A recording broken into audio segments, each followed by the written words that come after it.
A selfless servant. That's how friends and family are remembering Michael Lewis. He was that North Texas pilot who tragically died in that plane crash this past Thursday in McKinney.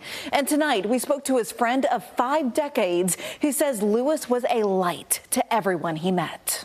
To friends and family, Michael Lewis was a devoted husband, father, and grandfather. I can't tell you how touched I've been by Mike through the years.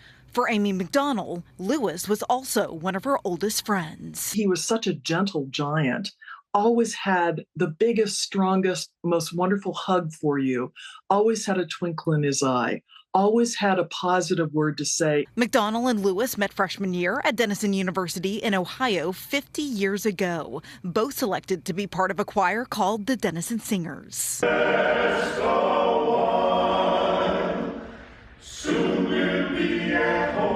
You could pick him out of a crowd always, and there was such joy coming out of his mouth. When Lewis wasn't singing, you could find him in his airplane, using his piloting passion to serve others. He completed nearly 150 angel flights in his career, where he volunteered to transport people in need. Lewis also led a local nonprofit in Forney that helps battered women. He was basically doing this as a ministry. He would fly people to hospitals for treatment when they couldn't get there.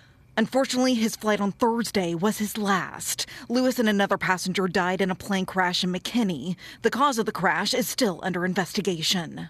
Very sad and very emotional and just still in shock and disbelief. Lewis's son Benjamin telling us he was a true adventurer, philanthropist, follower of God, best geologist, and amazing pilot. Some say it, but truly, my father is a legend. His legacy will live on through everyone's life he touched. McDonald says her friend's death is devastating, but she takes a little comfort knowing he left this world doing something he loved. With the gifts that he was given, he wanted to give to others.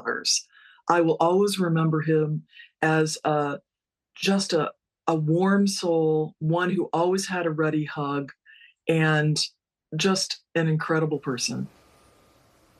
Also, a second passenger, Randy Williams, was the only survivor of last week's plane crash. And we just got an update from his family tonight. They say he is thankfully out of the ICU and breathing on his own once again. Randy still has, of course, a long road to recovery ahead, but his family says they're grateful and they're hopeful for all this good news.